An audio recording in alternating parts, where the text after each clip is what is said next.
So good evening, everyone. This is Kim Adams. Welcome to another episode of Vital Conversations, Dialogues on Living and Dying Well. I'm your host for this series, and welcome to all of you who are joining us again. And for those of you that are joining us for the first time, welcome. Again, my name is Kim Adams, and I'm an end-of-life guide and do advanced care planning as well as supporting people at the end of their life in the transition. So I provide these free monthly webinar dialogues to really introduce and continue the dialogue around end of life, death and dying, grief and loss. As we know, especially in our Western culture here, that's something that people don't want to talk about. And the fact is, the reality is, we're all going to die. So let's begin or continue those conversations.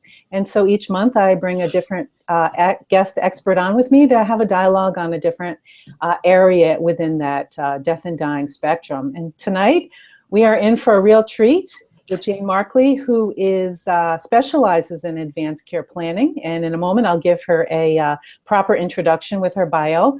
But before we get started, you'll notice that on the right-hand side of your screen is a chat function, and that's your way to communicate with Jane and I tonight. So go ahead now and just type in where you're listening in from. We have people register from actually all around the world, which makes my heart sing, because as I mentioned, all of us are going to die. So the more of us that can continue this conversation and get comfortable in talking about something that's uncomfortable, the better. So go ahead, like I said, and type in where you're listening in from. If for some reason you have any audio or video problems, I put a little sticky note in the chat with a link to go to the YouTube channel where this is also being broadcast live. So you can go there and listen and come back here and type in any questions or comments. And we really want this to be engaging, so please, in addition to typing in where you're listening in from, we really hope that you'll type in some questions and comments, and really, this is your opportunity to get some really good information. We have Jane here as an expert, so please take advantage of that. So in a moment, I'm going to also pop in a poll because our topic tonight is advanced care planning. And just take a little poll so we get a sense of our audience tonight about, do you think you have an advance directive? So in a moment, I'll pop in that poll. And in the meantime, let me give Jane a proper introduction tonight. So Jane Markley is a consultant and healthcare ethics advisor with over 35 years experience in healthcare.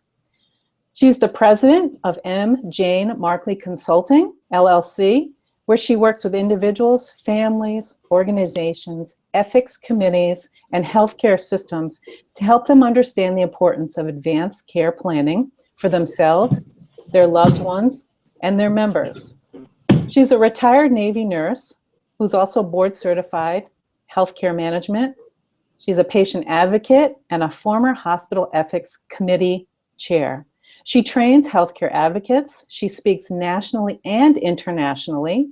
She works one-on-one with individuals and families to complete their advance directives. She also facilitates ethics training to medical students as an assistant professor in psychiatry at the Uniformed Services University of the Health Scientist in Bethesda, Maryland. And she serves on the Maryland State Advisory Council on Quality Care at the End of Life. When she's not exercising her passion for ethics and advanced planning, she travels with her husband and actively volunteers in pet therapy with her dog, Charlie. And I'll provide throughout our program tonight email to be in more contact with Jane, as well as her website. So welcome, Jane. So before we get started, I like to just talk to people about, we just didn't kind of wake up one morning and say, hey, let's do kind of end of life work or death and dying or, advanced planning. So talk to us a little bit about how you got started. Thank you, Kim. I got started over 40 years ago when I was graduating from nursing school. And my mother stopped me one day and gave me this packet of papers and said, I want you to read over this, and then I want to talk to you about it. And I'd like you to be my healthcare agent. Well, needless to say, at the age of 21, I was a little taken back by all of that. Yeah, I'd had nursing school. I'd heard about Kubler-Ross and death and dying, but I hadn't really had much time to think about other than the learning I'd done in school. So we chatted about it, and I asked one question: why me? I certainly have. It was obvious that she picked me, one reason, because I was graduating from nursing school and I was going to be a nurse and I'd had the medical knowledge. But the other thing she said to me is, she said, I'm picking you because I know you can do for me what it is I want when I can no longer speak for myself. And that made a huge impression on me at that point in time. And my only question and comment to her was, would you please talk to the rest of the family before you give me this job? Because there are other people here who probably would like to have the opportunity to speak for you. And they need to understand, that you've given this job to me, because she'd been very clear this could not be a group discussion and decision. It had to be an individual's decision. So that's how I got started. Great. So often, especially in this field, it's from a personal experience and, as you just described.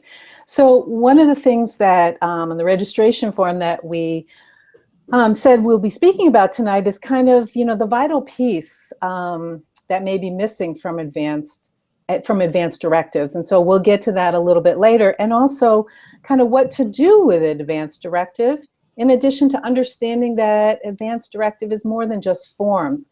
So maybe before we kind of jump into that, let's get a sense of maybe just common language. So maybe just even defining what advanced directive is and what we'll be speaking about.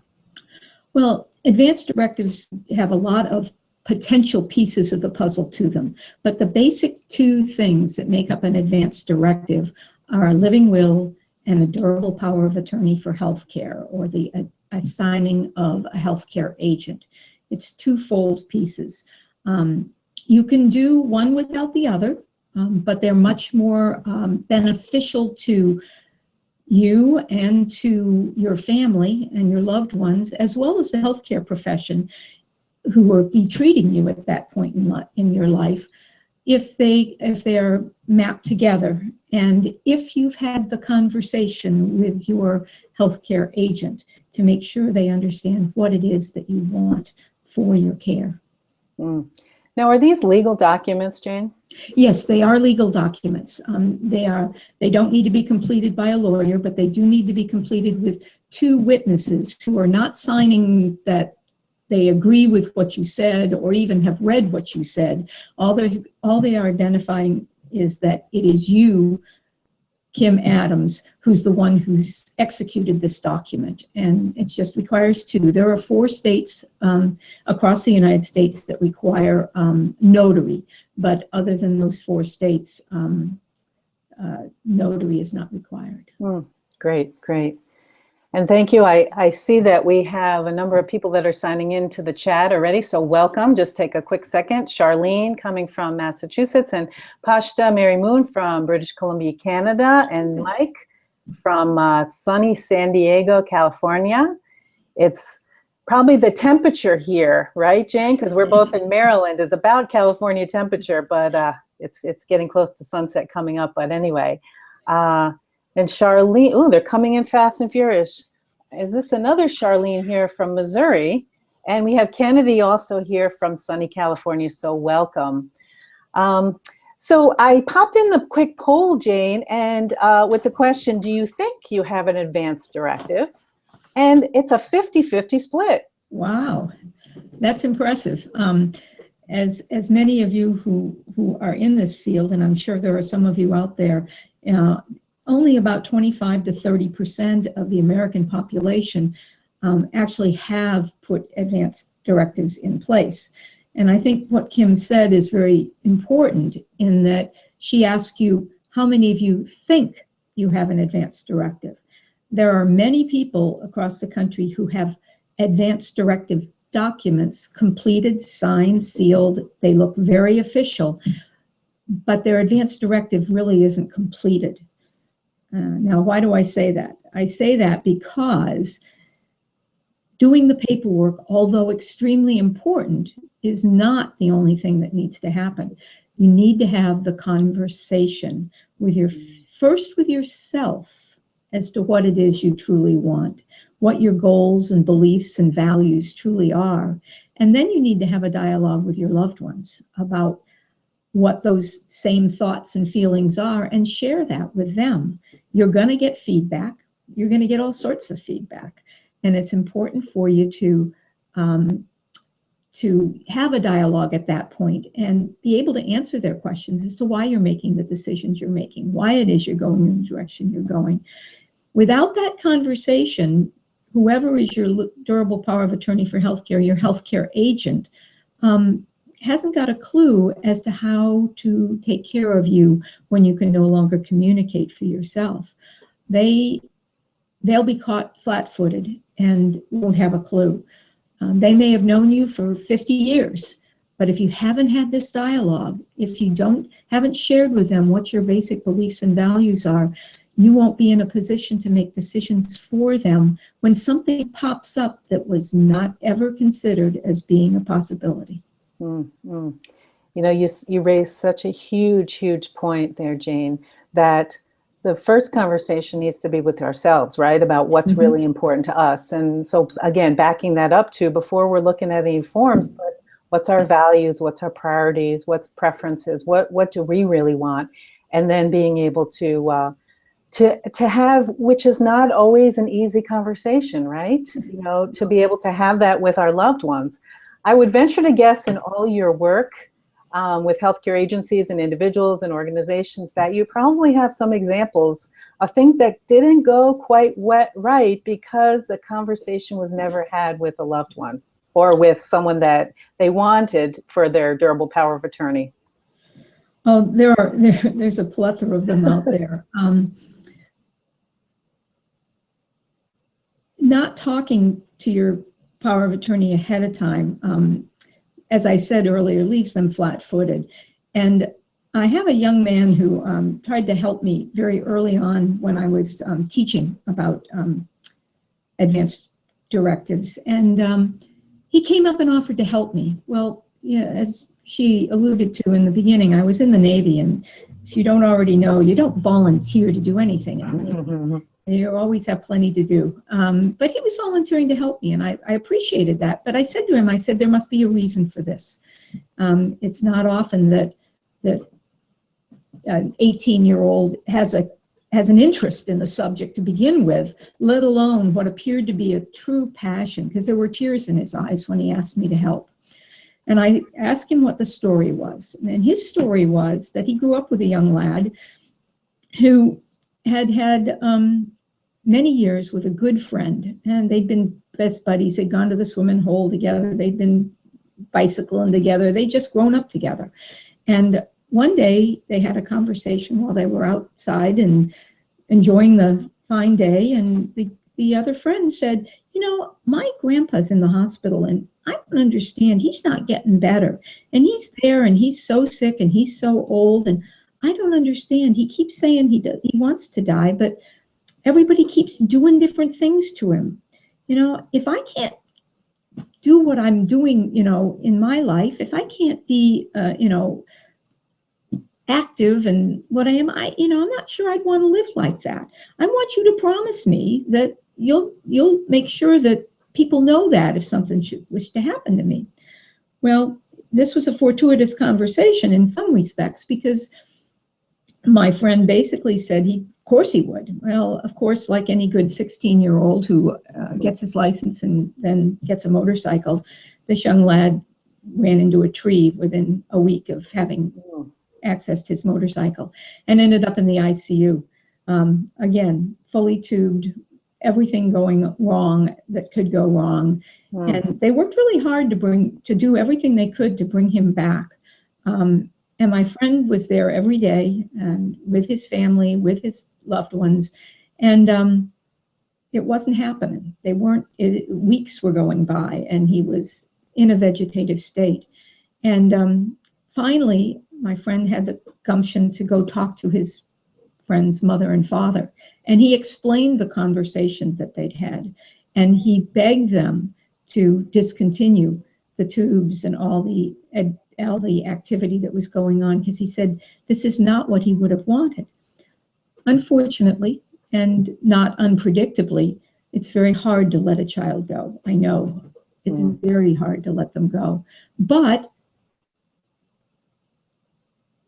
it was something that he had to talk to them about. And in fact, they didn't listen to him. And that young lad lasted in the ICU for 11 months before he finally died of natural causes. And my friend said to me, he said, I never want that to happen to anyone else ever again. I want to make sure that everybody identifies what is important to them and puts it in writing so that people will be able to listen to their desires and treat them the way they want to be treated. Needless to say, he was my best spokesperson for the 2 years I worked with him, because he got it. And he got more young people involved in having the conversation and completing the documents than anyone I know. Wow, what a story. And I know that, one of your missions is that everyone over the age of 18 to have completed their advance directives. Absolutely. This is not something that is for old folks like me or people who are sick. I mean, you don't do an advance directive because you're sick. You do it because it's the right thing to do so that you can live your life fully and have your say to the end of your day. A complete opportunity to communicate that to your loved ones and to the healthcare professionals. Yeah, it's so beautiful. We really are about empowerment and choice. And so waiting for something where you're unable to, and like you said, leaving family and loved ones to either guess or to come from their own individual perspectives. And God help us if there's multiple family members involved who each have their own opinion of what should happen. I mean, it's taking an already stressful situation and just compounding it exponentially, which a lot of that could have been alleviated if, in fact, we have exercised our own right to note down about what it is that we want and what it is that's important to us. I know you have a great story, Jane, about an individual who chose a healthcare proxy, but didn't tell him. Yeah, I took care of a patient many years ago at Bethesda Naval Hospital, and back when it was called that. And he came to us from a nursing home. He came with just paperwork, no family, no friends. He had no one who had visited him. And he was at end stage of his life. He had multiple medical problems. His systems were shutting down. And as we used to do in those days, he'd come back to the hospital to die. When I looked through his paperwork, I noted that he did have a living will, which gave us a little bit of guidance. It was old and hadn't been very well completed, but it was at least something. But he also had the durable power of attorney for healthcare. And in it, Joe, my patient, identified Fred Thompson as his durable power of attorney for healthcare. And as I was fortunate enough, the phone number for Fred Thompson was there and actually worked. So sitting beside Joe's bedside, I picked up the phone and I called Fred Thompson. And I said to Fred, I said, Mr. Thompson, and I explained who I was, where I was, and that I was sitting beside Joe, and that Joe had identified him as his durable power of attorney for healthcare. And I was calling to find out how best to take care of Joe at this point in his life. There was a very long, pregnant pause, which I finally couldn't stand anymore. So I said, Mr. Thompson, do you know Joe Jones? And there was this, again, pause. And he said, Joe. Oh, yeah, he was my next door neighbor 30 years ago. How's he doing? Well, needless to say, I did not at that point have a durable power of attorney for healthcare.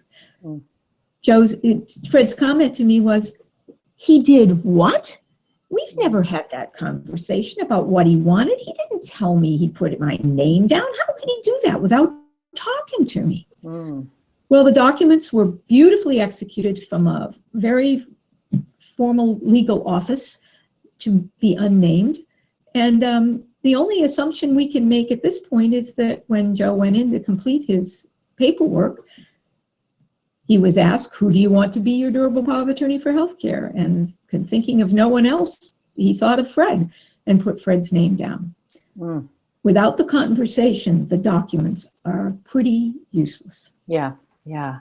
You know, and that's what a wonderful example of just kind of choosing someone, right, and not having the conversation. And how frequently does that happen within families, right? Oh. Yeah, yeah. Yeah, it's so, you know, help us with some guidelines or some suggestions or things about how to choose, number one, how to choose your durable power of attorney, your healthcare agent, someone that's going to speak on your behalf of your wishes when you're unable. Yeah, well, there's some criteria that you need to use when you're choosing someone to be your healthcare agent. You need to have the conversation with them and see if they are ready, willing, and able to do that job. You know, if the person you're choosing to be your healthcare agent is someone who's in the hospital more than you are, they're probably not the right person to choose. You need to pick someone who is going to be available to help you out, because the work of a healthcare agent can be very significant. The other thing is you need to have that conversation with them and share with them what it is that's important to you, your beliefs, your values, what your expectations are, what your preferences for care might be in certain circumstances, and have that very intimate conversation that needs to be held. And then you need to make sure, finally, and most importantly, that whoever you choose is not only understands what you want, but is willing to do what you want, even if it's not what they want. And that was the reason my mother chose me, because she knew that my father could probably not execute her preferences for care at the end of life, and she knew that I could. Yeah. So it's being able to ensure in your own mind that this person is able to do what you want, and not just a name on a piece of paper who understands what you want but wants to do what they want. Yeah. You know, and how many times is that, you know, well, I really can't, you know, honor those wishes. Well, you need to know that, the individual needs to know that ahead of time, right? And, you know, you also, what I'm also hearing too is you really need to kind of ask the individual, right? And have the conversation and ask them. Don't just say, you know, I'm going to put you down, okay? And, you know, move on. And that's exactly what happens to me with some of my friends these days, is they say, oh, you do this for a living. I'm going to put your name down, okay? And I say, no. And it causes them to pause. And I said, until we have the conversation, I'm not in a position to do what you need done. Yeah. The other thing that the person needs to do or be is they need to be your advocate. You don't need a wallflower for this job. You need somebody with what I affectionately refer to as chutzpah, somebody who's willing to get in the face of modern healthcare and of the healthcare providers who they are going to be speaking with, and go toe-to-toe with them about what it is that you want, and not be swayed by a very powerful seeming individual who wants to do something else. It's a really important piece, right? Because we are up against kind of a medical establishment whose role is to really kind of cure us, so to speak, or continue at, you know, to really make sure that everything is done. So, you know, hopefully more and more there's conversations now with them realizing there's lots more literature out there and articles and physicians stepping forward now, you know, talking about what it is that, you know, they would do, and also, you know, understanding this is an important conversation now. So hopefully that's moving a little bit, but that's a huge system, yes? Yes, and you can't blame the healthcare system or the providers for those kinds of decisions, because that's how they've been trained. They've been taught to cure. You know, that is their mission. And They've been taught to do everything, pull out all the armamentarium that they have in healthcare. And we have so much now that we can keep people still with their heart pumping and air going in and out of their lungs for extended periods of time without quality. And to be honest with you, there are some people who want that. And that's fine. If that's what they want, that's what they should put in their advanced care plan. But there are other people who don't know enough about it to even have an opinion. And that's the point of having the dialogue and the conversation, so that they better understand by talking to their own provider about what options for care might be available for them in the future. Great points. Doctors are equally as uncomfortable talking about this subject with themselves, their families, and their patients in many cases. And so it's important that you understand that and broach the subject with your own healthcare practitioner earlier rather than later. Great. Some really good information. We're getting some comments and some things in the chat, so I'll just take a second. Pashta says there's an excellent article, and she provides a website, medscape.com, for a great article about what we're talking about tonight. And she also says, chutzpah's definitely needed, representative and proxy. Yes, thank you, Pashta. And Chris has a question here. She says she's assuming that if your healthcare proxy that you designate dies, or you want to change your assigned proxy, you'll need to file a brand new set of papers. Absolutely. I talk about reviewing your advance directives. There's a bunch of reasons why you should do that. I encourage everyone to review their plans and their directives on National Healthcare Decisions Day every year, which is remarkably the 16th of April, because what goes together are death and taxes. And so once you've got your tax forms completed and out the door, it's time to take a look. You don't have to redo anything. You just need to look at it and see if it still reflects your wishes. And that, as you just said, all of your identified healthcare agents are still with us. That's one of the criteria for re-looking at your healthcare directive at any time is if there's a death. There's 5 Ds, and let's see if I can remember them all tonight. Obviously, a decline in your health status should prompt you to take a look and see if everything's still the same. If you have a new diagnosis, somebody, you've started with type 1 diabetes that you've had all your life, which isn't, you've been living with just fine, but now you've got COPD and liver cancer on top of it. I mean, you've got new diagnoses. You need to actually begin to equivocate and put those things in. So diagnosis change, deterioration, death that we just mentioned. New decade that you're entering? Right, the new decade that you're entering. And if I say the new decade primarily for the younger folks that I work with, because if you're over 65, you really do need to be looking at it more often than every decade. And so, those are the kinds of things you need to be considering as you go forward. A divorce or different relationship? Yeah. Right. The 50 is the divorce, because it's interesting because many people don't ever go back and relook at it, kind of like Joe.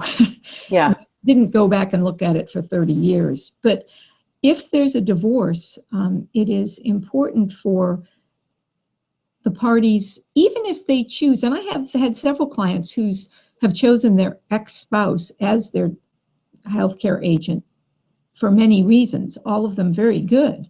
But it's important, if you choose to do that after you've had a divorce, to redo your plan and make sure it's current as of a date that occurs after the divorce decree is finalized, so that everybody knows that that is your new direction. The other thing that you need to make certain is when you do your directive and you give out a copy of it to people, that you remember who you gave the copies to, because if you choose to change it, you make sure that those people who had the first copy get a replacement copy. You can change your advance directive every day, every month, every week. It doesn't, there's no time sequence that says you have to, you can't do it more often. It's just a case of most people, once they get it done, want to fold it up and put it away and never think about it again. But it's important that not only your healthcare proxy gets a copy of it, but your healthcare institution and your primary care provider, and maybe your clergy, if you're religious and very close to your clergy, certainly your family and your loved ones, anyone who would be called if some crisis occurred to you.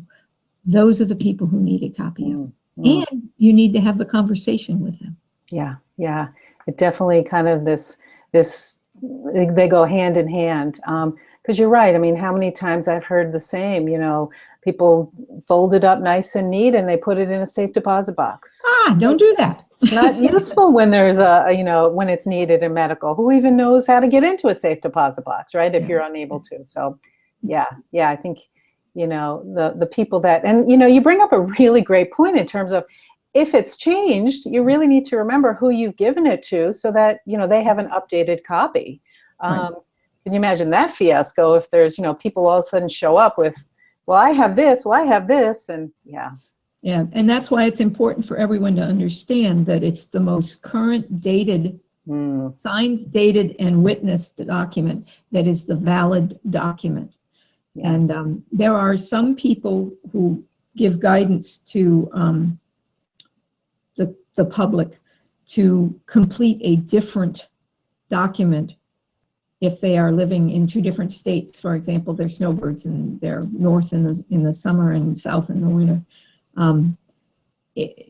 It's the most current one is the valid one. So that's not a solution to the snowbird idea. Right.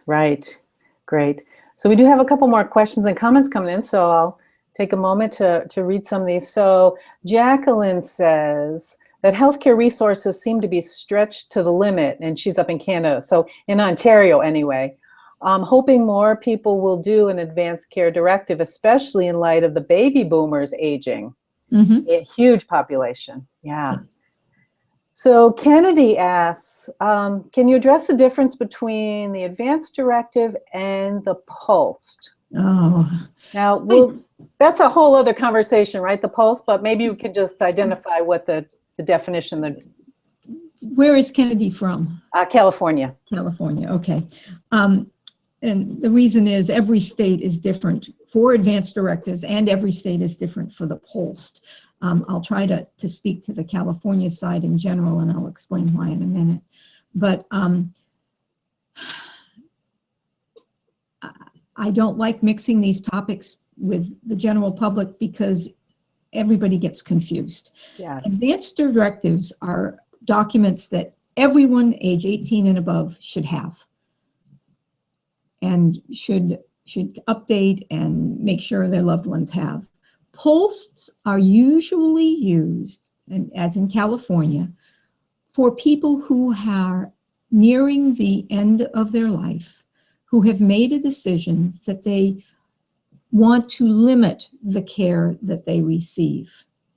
And by limiting it, it could be a variety of different, there's many check boxes on the PULSed. It's not meant for everyone.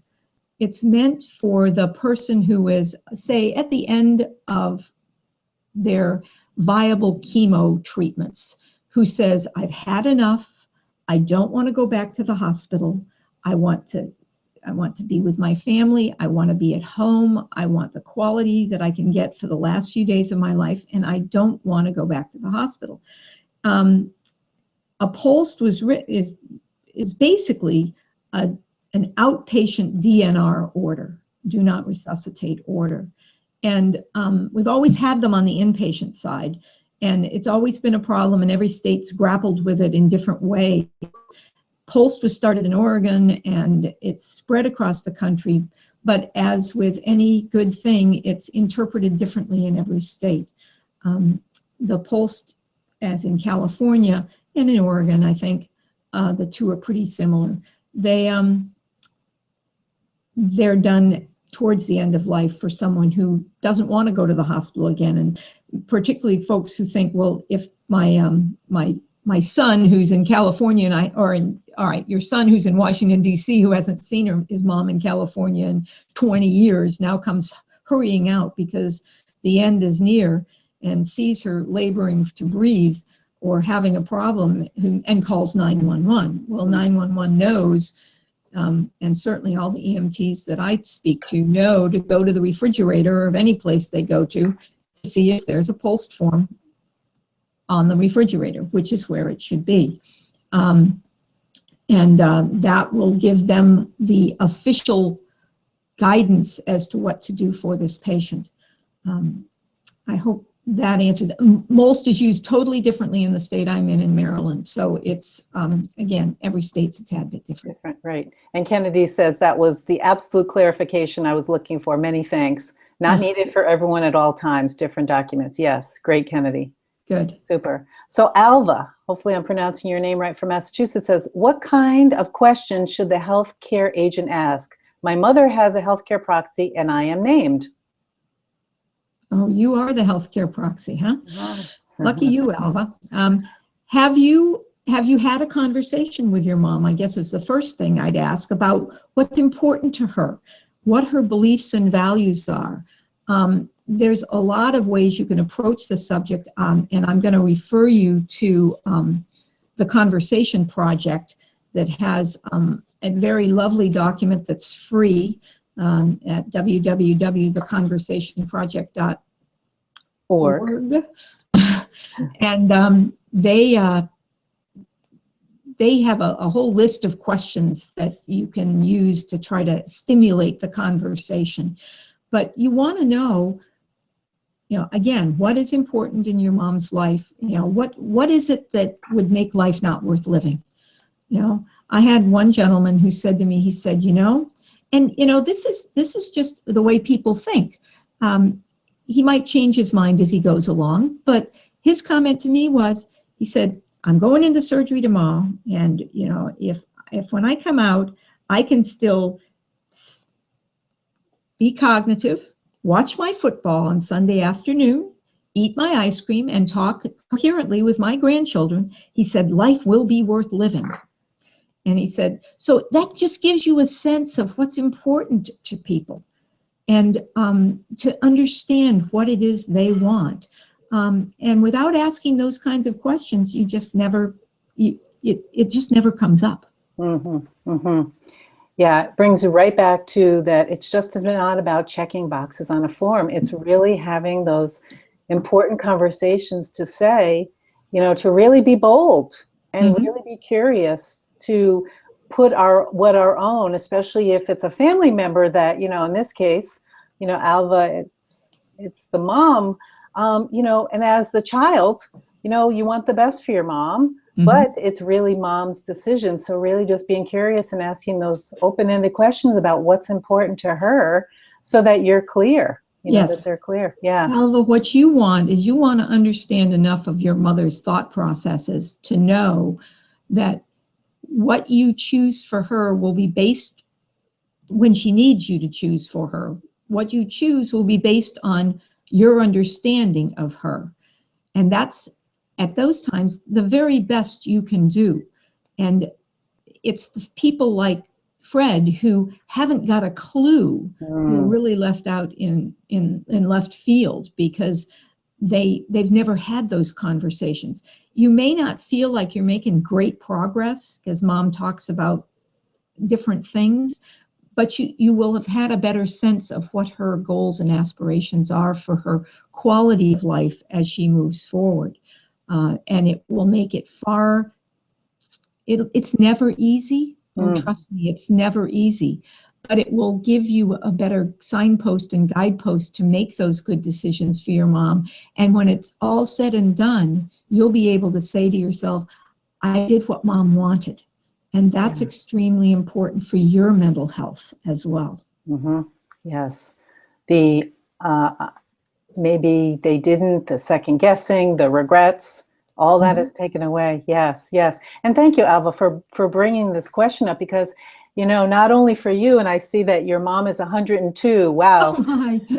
But Oh, really, wow. it's great learning and information for all of us, regardless of who we're having those conversations with or who's having those conversations with us. So I think, you know, thank you for bringing that up, because, you know, Jane, you were really able to provide some valuable information around, you know, how to have these not so easy conversations and the questions and types of things to be able to ask, so that we do get clear on what our loved ones' wishes and quality of life and priorities and preferences and values are. So great, great. So Jane, let's talk a little bit about, so you have a wonderful website full of lots of resources. So I'll put in your web address. Talk to us a little bit about what people can find there. I also have my newsletters on there. You know, anybody's welcome to go look at any one of the newsletters that I've put out over the last 5 years. And if you're interested in receiving them on a monthly basis, you just need to go into the homepage and scroll down and sign up for receipt. I don't spam you with a lot of emails. You'll get one email a month from me, usually around the middle of the month, when I will send out a new newsletter or push it out to you, so that you can see what's going on in today's world around advance directives. Other things on the website include some of the programs that I teach. I do a lot of public speaking, and I've given a short listing of some of the programs that I teach, both for the public and for institutions. I work with a number of healthcare organizations who need training for their staff on how to have the conversation or when to have the conversation. And I help them to figure it out and to build processes and procedures in place for their institutions to make sure that it becomes part of the culture, that this is not something unique to the individual that they're speaking to, but the staff ask this questions about advance directives with everyone, that it is normal medical and healthcare conversations. It's part of preventive health that we have the conversations as early as possible and revisit them periodically to make sure that people are either still have the same opinion, or if they've changed their mind, they can make changes. Great. So yeah, so I posted Jane's website right in the chat, so people can click on there, and as she said, her newsletter, which is always so, of course I'm a subscriber, it's just, you know, full of really valuable content and information, and you know, check out all the resources. If you're looking for speakers, or you're looking for, you know, individuals to help in your organizations, you know, reach out to Jane, and you know, she'll be able to help you out there. So continue with great questions and comments here. I see that we're about 45 minutes into the conversation, and this has been fantastic, Jane. I think, you know, we've provided lots of great value tonight for people to really walk away with. So, you know, type in additional comments and questions and things. Jane, is there pieces here that, you know, we've not yet touched on that you feel are important for people to take away with? I think the important thing is to remember that having the conversation is a gift that you give your family. The research demonstrates that people whose loved ones did not have an advance directive and who had to make decisions for them in a clueless manner because they just didn't know what they wanted, whether they were parents or children or siblings or other loved ones, those people who had to make those decisions always second guess themselves. They always wonder if they did the right thing. And the research shows now, it goes out 20 years now, and it's showing that people who are struggling with this 15 and 20 years later are still having psychological problems because they don't know if they did the right thing. So that makes it extremely important. Yeah, yeah. I mean, Who wants to carry that around with them, right? And that's why it's a gift. That's why it absolutely is a gift. Yeah. I get many older clients who say, well, I don't need to do this. My daughter lived with me for, 50 years now. She knows what I want. You talk to the daughter and she said, Mom's never brought it up. I haven't got a clue. Yes, absolutely. And so I try to convince the elderly population that if they don't want to do it for themselves, that's okay. But they really probably want to do it and give it as a gift to their children, because they're the ones going to be holding the bag when the crisis occurs. And decisions need to be made. Exactly. Yeah. And I certainly share the same thing. And people just assume, right? We just assume, mother and daughter, or a sibling, or a best friend. Well, we're making a big assumption here that we could be really not even on the same planet. So correct. You're right. It's definitely a gift. So we have a couple of questions here. So Deidre says, where can I find forms? Do you have information on your website? I have lots of information on my website. There are lots of forms out there. Any form will do. However, many states have particular requirements. When I counsel folks, I counsel them that they ought to look at 3 different kinds of forms. One, particularly for people who are pretty stable and stay in the same place, i.e. in the same state, I encourage them to consider and look at the state form.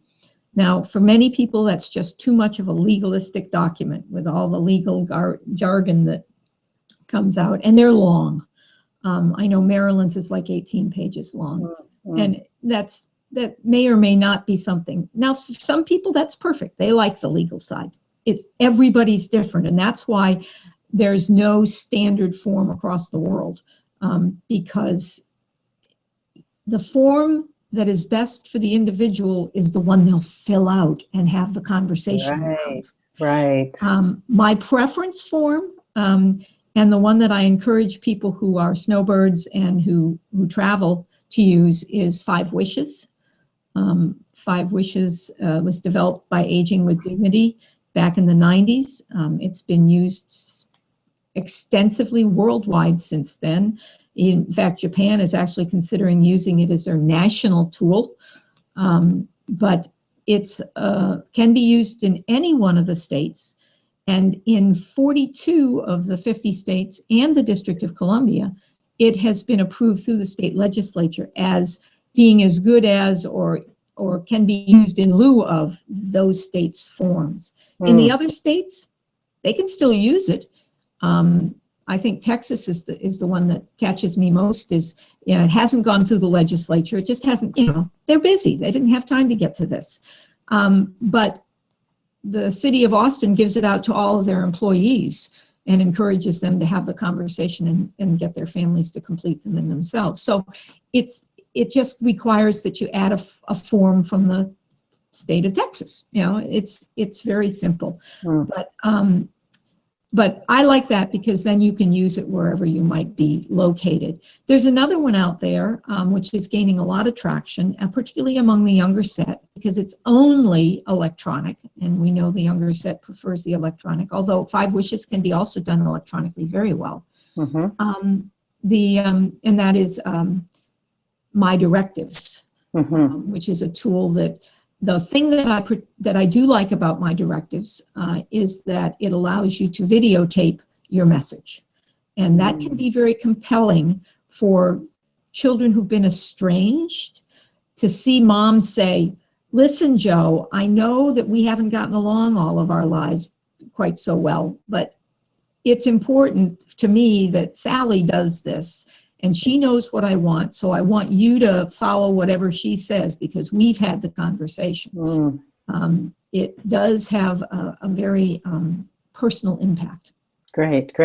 But there are others. Every hospital puts out their own. Every institution does something different. But Great. Here's the 5 Wishes.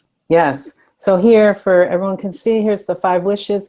And actually on my website, if you go to yourendoflifeguide.com, I have a little opt-in box, and I've kind of condensed a number of forms that are out there, that some of that Jane's speaking about. And so I've condensed them into a one-page form. So you can certainly grab them there on my website. And some of them, as Jane mentioned, electronically now, or, more between my directives. And there's also Cake, which is also another kind of online thing. So, trying to connect with the folks that are more in the digital age here that want to do things like that. So we have some great things coming in. I just want to get back to Jane, if you just want to touch in a little bit. Kennedy asks, can you talk just a little bit about the living will piece? The living will piece is an opportunity for the individual to talk to the kind of medical care that they will want. Again, we're talking about the medical treatment that someone might want in a particular case, when they're in a coma, or when they're have severe brain damage and aren't expected to recover, or when they're close to death. There's a lot of different scenarios that play out depending on what's going on with the patient. And this gives the person who's filling out the forms and having the conversation with their loved ones an opportunity to identify what kind of life support treatment they would want or not want, what kind of nutrition supplements they would want or not want. It gives them the opportunity to provide some level of direction. I always encourage folks when they do that, as they talk to their healthcare agent, making sure that they have had the conversation about each one of these types of things, because circumstances will pop up that can never be conceived 20 years before, or even 10 years before, or 1 year before. And by your healthcare agent understanding your goals and values and your preferences, they can make decisions on subjects that you might not have even considered putting in your living will. But those are the things that go in the living will. What life support treatment means to me. I mean, you always hear people say, well, I always want you to pull the plug. Well, what does that mean? And under what conditions? And you have other people say, I never want the plug pulled. I want everything. And that's fine. There's nothing wrong with that. But there's a lot of education that can go on at this point in time, particularly with people who've watched too much television. They've seen ER, they've seen all those television shows that talk to the fact that the beginning of the hour, someone falls down and has a heart attack, and by the end of the hour, they're walking out of the hospital. CPR was meant for the healthy person who has an emergency thing occur. It was never meant for someone who was at end stages of their life. It wasn't the reason it was developed. It was developed for the 50-year-old man who has a heart attack on the streets of Seattle and needs to be perfused and kept his heart going long enough to get to where he can get treated, or the child who drowns or appears to drown in a cold lake and just needs to be brought back and have perfusion of their lungs and their heart moving while they're getting to the hospital. But it wasn't meant for frail little old ladies who are at the end of their life, because all we do is make things infinitely worse. Absolutely. Yeah. And many people don't understand that. And there's some good films out there that are coming out that talk to what it means to have CPR and what it means to be intubated, and the pros and cons of feeding tubes and nutritional supplements at the end of life. Great. So Kennedy, I think hopefully that answered your question about living wills. Yes, that's great. That's great. Jacqueline says here, thinking now I should bring a copy of my advance care directives with me when I travel. Absolutely. I have a pet phrase. Your advance directive should should never be in your lockbox. Put a copy in your glove box. Your glove box, yes. EMTs do look in glove boxes, believe it or not, for direction. Great, great. Wow, well, some wonderful engagement, Jane, tonight here. As we're approaching the top of the hour, let me just, your website again for people is www.mjmarkley.com. And there's tons of resources that people can get there. We're getting in some nice comments. Jacqueline says, great resources, thank you. She wasn't aware that there are electronic resources available and forms, great. Kennedy says, thank you, do not mean to be a pain. Oh, Kennedy, you're never a pain. I know, Kennedy, you are never a pain, Kennedy. We're happy to have you, and great questions. That's useful for all of us, great information, so great. Well, certainly I'm thrilled that people have stayed with us here. And for those of you watching the replay, everyone, of course, will get that regardless of whether you're here live with us or not. And I'll be also having Jane's email and website in that as well, in that email that you'll get with the recording automatically. Alva says this was very informative, lots to think about, thank you. Chris says thank you. Yeah, some really great stuff. And I just want to say thank you, Jane. This has just been, the hour flew by. I don't know how it felt to you, but it's just been phenomenal. So just thank you so much for all the valuable information that we all need to be paying attention to and doing. Not a problem. I challenge you all. You can do your own advance directive, and you can do it within 4 weeks. I've had people do them and have the conversation within a week when need be. But you can have that conversation with your loved ones. And my goal is that everybody on the line and everybody who listens to this later will do that. In fact, get their plan, be an example to the rest of your loved ones. And, you know, it's so much easier to tell your parents to do it when you've done it yourself. Excellent point. Excellent.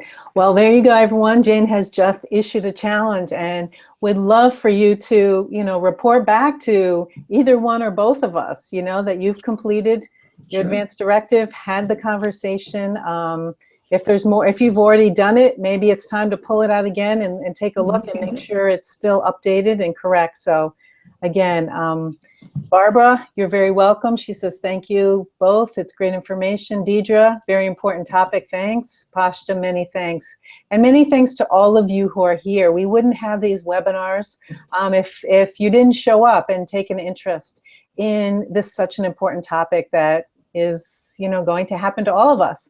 And so the more we can have these conversations and dialogues and preparation, the better that we're going to be. And, you know, as Jane stressed a couple of times tonight, you know, especially with it, advanced care directives, it's giving the gift, you know, to yourself, to your family. So big thank you again to Jane. And for next month is August. I'm actually going, just because of the fact that so many people take holidays and vacations, so we'll be taking a little break and regrouping, be sending out the newsletter with the roundup for the fall speakers. So again, if there's, as usual, if there's something that is of interest to you in this arena, you know, send me an email at kim@yourendoflifeguide.com.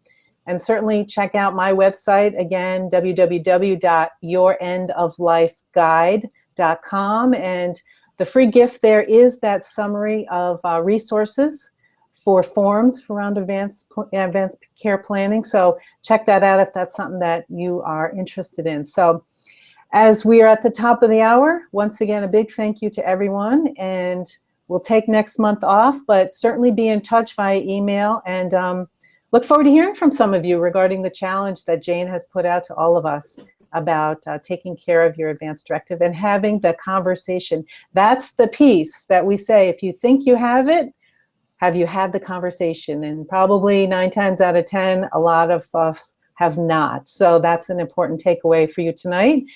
And we will see you all again in September. Take care, everyone, and have a great month. Bye-bye now.